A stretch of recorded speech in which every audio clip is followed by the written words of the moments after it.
और आज मैं गर्व से कह सकता हूं कि मैंने गुजरात में वर्ल्ड क्लास गोल्फ कोर्सेज बना दिए। ये इस बात का सबूत है कि एक प्रोएक्टिव गवर्नमेंट शासन और इन्वेस्टर के बीच में कैसा तालमेल होना चाहिए, कितनी बारीकी से देखना चाहिए, इसको मैं भली भांति समझता हूं। और मेरे लिए खुशी की ये भी बात है कि मैं पहले भी जापान आया हूं। आप सबने मेरा स्वागत सम्मान, मुख्यमंत्री था तब भी किया, जापान सरकार ने भी बहुत किया। जापान के लोगों के बीच में मोदी कौन है और गुजरात में क्या करता है, इसकी बात मैंने जितनी बताई है उससे ज्यादा जापान के जो लोग गुजरात से जुड़े हुए हैं उन्होंने बताई है। और इस अर्थ में जो लोग गुजरात एक्सपेरिमेंट को जानते हैं उनके मन में जब मैं भारत का प्रधानमंत्री बना हूं तो अपेक्षाएं बहुत ज्यादा होना बड़ा स्वाभाविक है। इतना ही नहीं,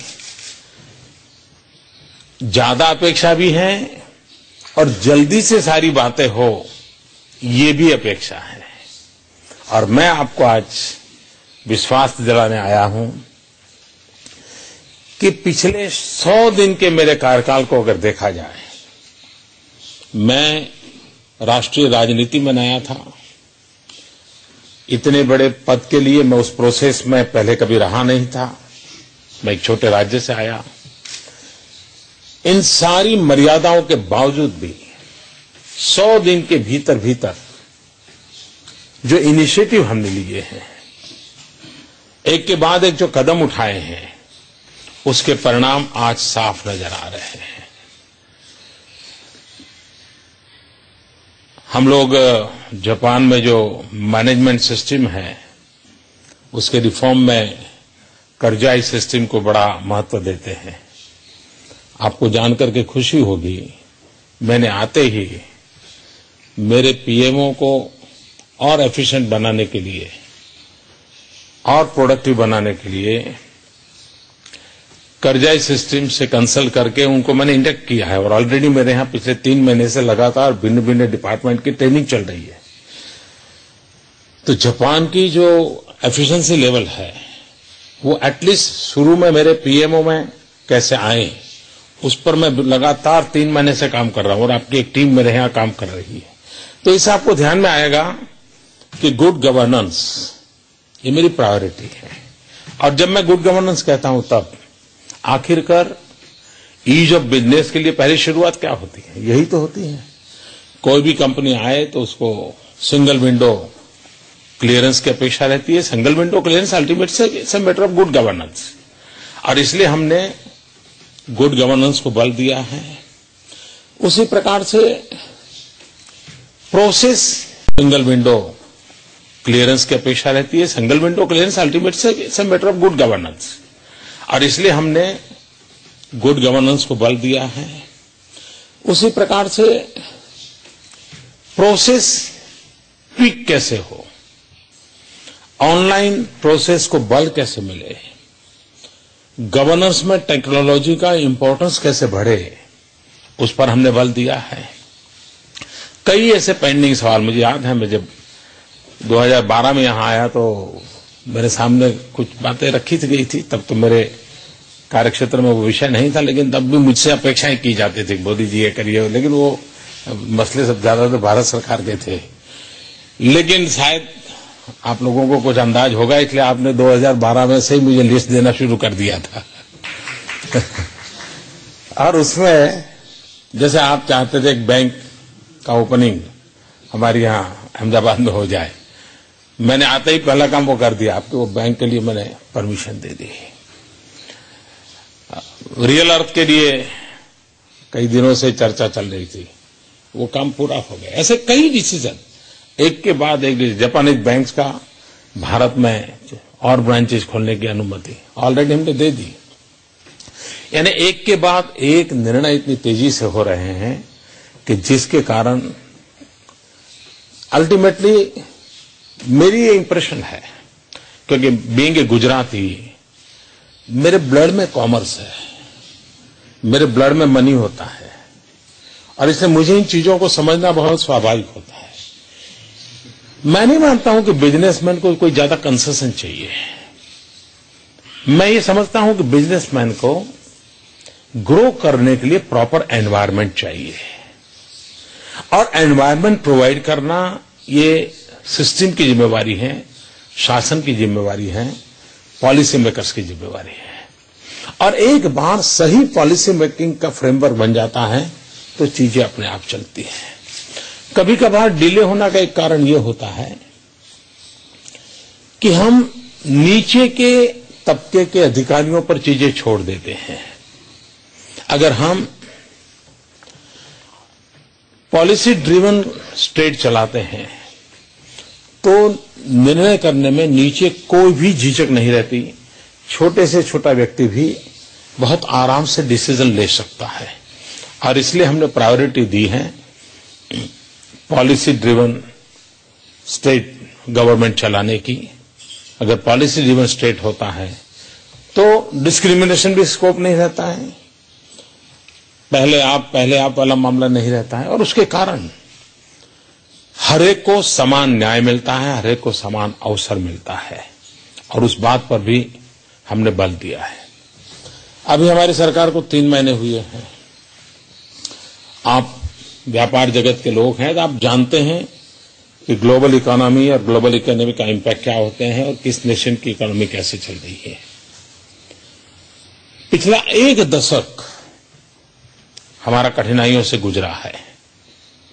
मैं उसके विवाद में जाने के लिए इस फोरम का उपयोग करना नहीं चाहता हूं, लेकिन पहले ही क्वार्टर में 5.7% के ग्रोथ के साथ हमने एक बहुत बड़ा जंप लगाया है, और इसने एक बहुत बड़ा विश्वास पैदा किया है, क्योंकि हम 4.4, 4.5, 4.6 के आसपास लुढ़कते रहते थे और एक निराशा का माहौल था। उससे बहुत बड़ा बदलाव आया है। और आप जानते हैं, गो नो गो ये एक ऐसी स्थिति होती है कि जो किसी को भी डिसीजन लेने के लिए उलझन में डाल देती है। जब जनता का क्लियर कट मैंडेट होता है, और एक खुशनसीबी है जापान और भारत के बीच कि जापान में भी बहुत अरसे के बाद एक स्पष्ट बहुमत के साथ, पीपल्स मैंडेट के साथ एक स्टेबल गवर्नमेंट आई है। लोअर हाउस अपर हाउस दोनों में एक स्टेबल गवर्नमेंट आई है। भारत में भी करीब 30 साल के बाद एक पार्टी की पूर्ण बहुमत की सरकार आई है, और पूर्ण बहुमत की सरकार आने के कारण 2 चीजें साफ बनती हैं। एक, हमारी अकाउंटेबिलिटी और ज्यादा बढ़ जाती है, हमारी रिस्पांसिबिलिटी और ज्यादा बढ़ जाती है, और ये 2 चीजें ऐसी हैं जो हमें काम करने के लिए जिम्मेवारी भी बढ़ाती है, प्रेरणा भी देती है, गति भी देती है। और ये एक जो पॉलिटिकल स्टेबिलिटी की सिचुएशन दोनों कंट्री में खड़ी हुई है, वो आने वाले दिनों में बहुत बड़ी उपकारक होने वाली है, ये मैं साफ मानता हूं। मैं और एक विषय पे जाना चाहता हूं। आप जानते हैं, भारत दुनिया का सबसे युवा देश है। 65% पॉपुलेशन बिलो 30 एज ग्रुप की है, और 2020 में पूरे विश्व को जो वर्कफोर्स की जरूरत है, अभी से मैपिंग करके द ग्लोबल वर्कफोर्स की जो रिक्वायरमेंट है उसकी पूर्ति करने के लिए हम स्किल डेवलपमेंट पे बल देना चाहते हैं, ताकि 2020 में हम ग्लोबल वर्कफोर्स की रिक्वायरमेंट को मीट विथ करने में भारत बहुत बड़ी भूमिका निभा सकता है। लेकिन हम स्किल डेवलपमेंट जापान की तर्ज पे करना चाहते हैं, जहां quality, zero defect, efficiency, discipline, इन सारे विषयों में हम कोई कमी न बरतें।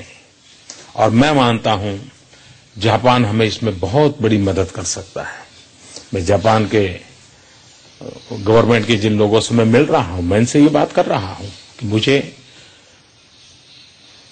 उस स्किल डेवलपमेंट के लेवल पे जाना है जो हम ग्लोबल रिक्वायरमेंट के अनुसार करें।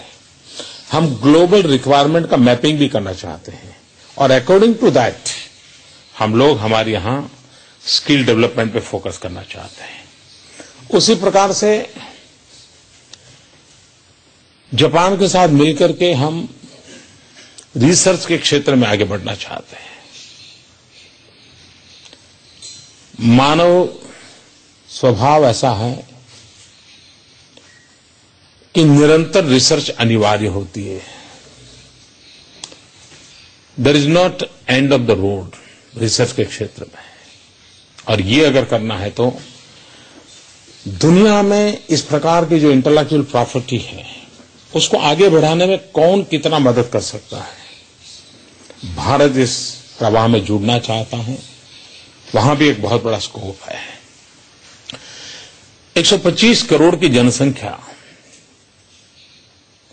वहां भी एक अर्ज पैदा हुई है। वे भी अपनी क्वालिटी ऑफ लाइफ में चेंज चाहते हैं।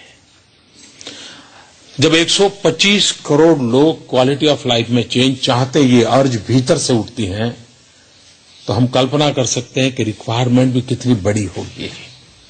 अगर हम एक एनर्जी सेक्टर ले लें, आज क्लीन एनर्जी ये हमारी सबसे बड़ी रिक्वायरमेंट है, क्योंकि हम कोई हाइड्रोकार्बन रिच कंट्री नहीं है और हम प्रकृति से एक्सप्लॉयटेशन ऑफ नेचर में विश्वास नहीं करते हैं। हम एनवायरमेंट फ्रेंडली डेवलपमेंट में विश्वास करते हैं और इसलिए हमारे लिए बहुत जरूरी है कि हम क्लीन एनर्जी के क्षेत्र में और उसमें जापान से हम जितना ज्यादा सहयोग कर सकते हैं, जितना जापान का सहयोग हमें मिलेगा, हम ग्लोबली बहुत बड़ी सेवा कर सकते हैं। क्योंकि 125 करोड़ देशवासियों का एनर्जी कंजम्पशन की तुलना में उनकी क्लीन एनर्जी से ग्लोबल वार्मिंग को बचाने में भी उनकी मदद होना बहुत स्वाभाविक है। हम इंफ्रास्ट्रक्चर के क्षेत्र में अभी बजट में हमने काफी इनिशिएटिव लिए हैं। रेलवे में हमने 100% एफडीआई के लिए बहुत हिम्मतपूर्वक निर्णय किया है। डिफेंस ने हमने 49% का बहुत बड़ा महत्वपूर्ण निर्णय किया है। इंफ्रास्ट्रक्चर क्षेत्र में हमने 100% एफडीआई की बात कही है और इसके लिए आवश्यक जो भी कानूनी व्यवस्थाओं में परिवर्तन लाना होगा, जो भी नियमों में परिवर्तन लाना होगा, एक के बाद एक हम कर रहे हैं और मैं मानता हूं इसका लाभ भी आने वाले दिनों में मिलने वाला है। मैं चाहता हूं अगर आप गुजरात एक्सपीरियंस को एक अपना पैरामीटर मानते हैं तो मैं आपसे आग्रह करूंगा कि आने वाले दिनों में भारत में भी आपको वही रिस्पांस, वही सुविधाएं, वही गति और वही परिणामकारी स्थितियां मिलेगी। ये मैं जापान के सभी उद्योग जगत के मित्रों को विश्वास दिलाने के लिए आया हूं। मैं ये भी मानता हूं कि भारत और जापान में आर्थिक संबंधों का बनना वो क्या हमारी बैलेंस शीट में इजाफा करने के लिए है, क्या हमारा बैंक बैलेंस बढ़े इसके लिए है, या हमारी कंपनी का बड़ा वॉल्यूम है इसलिए हमारी ऊंचाई बढ़े, ये है। मैं मानता हूं भारत और जापान का संबंध इससे भी कहीं ज्यादा और है। इस बात में न आप में से किसी को शंका है, न मुझे कोई शक है और न ही ग्लोबल कम्युनिटी को शक है कि 21वीं सदी एशिया की सदी है। ये सारी दुनिया मानती है और उसमें कोई दुविधा नहीं है। 21वीं सदी एशिया की है, ये सारी दुनिया मानती है। लेकिन मेरे मन में सवाल दूसरा है और सवाल ये है कि 21वीं सदी एशिया की हो, लेकिन 21वीं सदी कैसी हो, किसकी हो, इसका तो जवाब मिल चुका है। कैसी हो, इसका जवाब हम लोगों ने देना है और मैं ये मानता हूं कि 21वीं सदी कैसी हो, ये उस बात पर निर्भर करता है कि भारत और जापान के संबंध कितने गहरे बनते हैं, कितने प्रोग्रेसिव हैं, पीस एंड प्रोग्रेस के लिए कितना कमिटमेंट है, और भारत और जापान के संबंध पहले एशिया पर और बाद में ग्लोबली किस प्रकार का इंपैक्ट क्रिएट करते हैं, उस पर निर्भर करने वाला है। और इसलिए 21वीं सदी की शांति के लिए, 21वीं सदी के प्रगति के लिए, 21वीं सदी के जन सामान्य मानवीय की आवश्यकताओं की पूर्ति के लिए भारत की और जापान की एक बहुत बड़ी जिम्मेवारी है। और किसी न किसी कारण से उस जिम्मेवारियों को निभाने के लिए जन सामान्य ने बहुत बड़ा निर्णय किया है पॉलिटिकल स्टेबिलिटी का। अब दायित्व उन चुनी हुई सरकारों का है, उन दो देशों के पॉलिसी मेकर्स का है, ओपिनियन मेकर्स का है, इंडस्ट्रियल एंड फाइनेंशियल वर्ल्ड के लीडर्स का है। ये अगर हम कर पाते हैं तो हम आने वाले दिनों में किस प्रकार से विश्व को जाना है उसका रास्ता तय कर सकते हैं। दुनिया दो धाराओं में बटी हुई है, एक विस्तारवाद की धारा है और दूसरी विकासवाद की धारा है। हमने तय करना है विश्व को विस्तारवाद की चुंगाल में फंसने देना है या विश्व को विकासवाद के मार्ग पर जाकर के नई ऊंचाइयों को पाने के लिए अवसर पैदा करना है। जो बुद्ध के रास्ते पर चलते हैं, जो विकासवाद में विश्वास करते हैं, वो शांति और प्रगति की गारंटी लेकर के आते हैं। लेकिन आज हम चारों तरफ देख रहे हैं 18वीं शताब्दी की जो स्थिति थी वो विस्तारवाद नजर आ रहा है। किसी देश में एंक्रोचमेंट करना, कहीं समुद्र में घुस जाना, कभी किसी देश के अंदर जाके कब्जा करना, इन चीजों की प्रवृत्ति चल रही है। ये विस्तारवाद कभी भी मानव जात का कल्याण 21वीं सदी में नहीं कर सकता है। विकासवाद अनिवार्य है और मैं मानता हूं कि 21वीं सदी में विश्व का नेतृत्व अगर एशिया को करना है तो भारत ने और जापान ने मिलकर के इस विकासवाद की गरिमा को और ऊंचाई पर ले जाना पड़ेगा।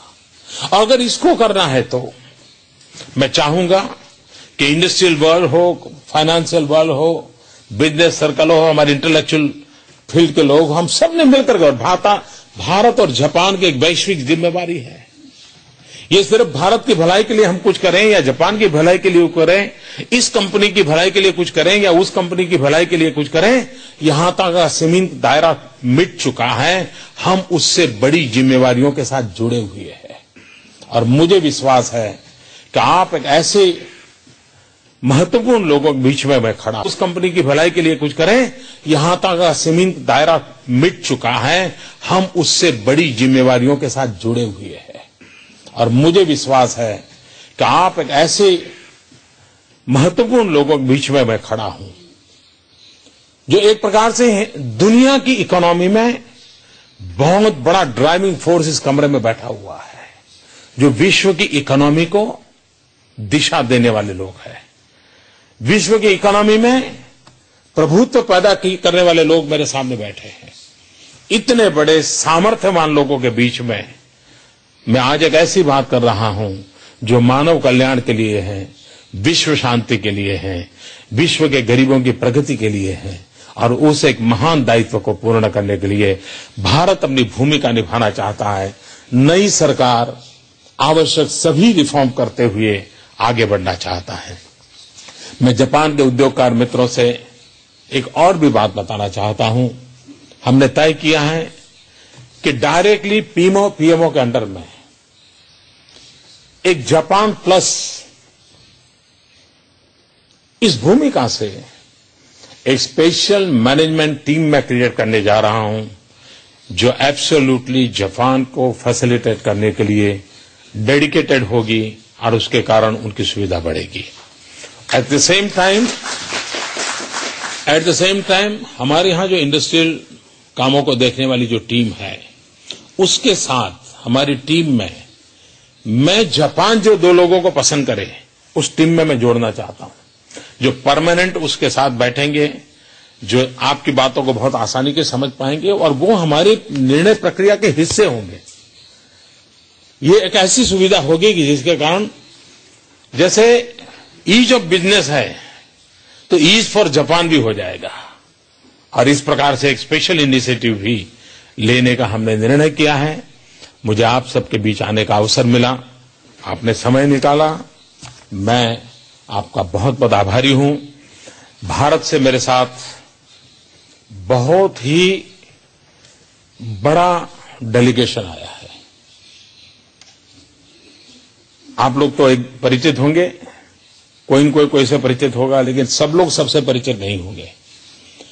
मैं कह सकता हूं हिंदुस्तान का इंडस्ट्रियल वर्ल्ड का मेरा जो हुजहू है वो आज यहां इस कमरे में है। मैं चाहूंगा कि आप लोग उनसे बाद में मिलना चाहेंगे तो मैं एक बार उनसे प्रार्थना करूंगा, अगर हमारे लोग अपने जगह पे खड़े हो जाएं, भारत से आए हुए मेरे सब साथी, तो और लोगों को ध्यान में रहेगा ताकि हाथ मिलाना, बात करना उनको सबको सुविधा रहेगी। ये बहुत ही हैवी वेट मेरे देश की टीम है। मुझे भी कभी मिलना है तो मुझे इनसे समय लेना पड़े, इतने बड़े लोग हैं। मैं उन सबका भी आभारी हूं कि मेरे साथ वो आए हैं और भारत की प्रगति के एक महत्वपूर्ण मेरे हिस्से हैं। यह वी आर अ पार्टनर। हम सरकार वो और अलग इस भूमिका मुझे मंजूर नहीं है। हम सभी एक पार्टनर है, पार्टनर रूप से आगे बढ़ा रहे हैं और मैं चाहता हूं जापान और भारत पार्टनर बने, हम मिलकर के एशिया के लिए और एशिया के माध्यम से विश्व के लिए विकास के मार्ग पर आगे बढ़े। इसी की अपेक्षा के साथ फिर एक बार आपका बहुत बहुत धन्यवाद।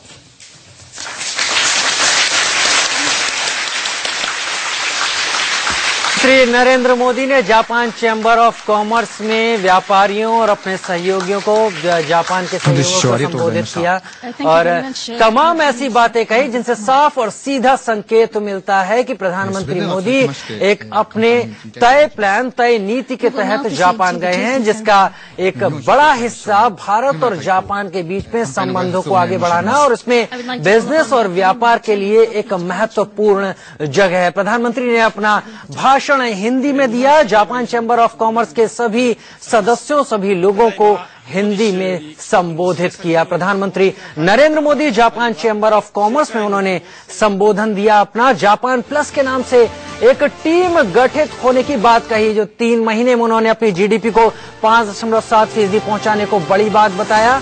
रेलवे में 100% एफडीआई का एक हिम्मत भरा फैसला लेने की बात को उन्होंने अपना कदम बताया। जापान प्लस के नाम से एक टीम की बात कही है उन्होंने, जिसमें उन्होंने ये भी कहा है कि जापान से भी 2 विशेषज्ञ लोग जो जापान के होंगे वो नामित होंगे और वो एक ई पॉलिसी यानी ईस्ट पॉलिसी को भी उन्होंने एक तरह से संबोधित किया। जापान को ईस्ट का देश बताते उन्होंने कहा कि आपके संकेत हम इम्प्लीमेंट करेंगे और हम चाहेंगे कि जापान की जो उत्कृष्टता है भारत उसे हासिल करे और भारत उन पायदानों तक पहुंचे और आगे बढ़े भारत। कई चीजें उन्होंने साफ कर दी इस अपने संबोधन में साफ किया उन्होंने कि विकासवाद की जरूरत है, विस्तारवाद की जरूरत नहीं है दुनिया को किसी भी स्थिति में। तो विकास के मुद्दे को उन्होंने वहां पर भी रखा। बहुत साफ किया उन्होंने कि भारत में जापान की तर्ज पर वो स्किल डेवलपमेंट चाहते हैं। तो वक्त एक छोटे से ब्रेक का, बने रहिए हमारे साथ, बहुत जल्द हाजिर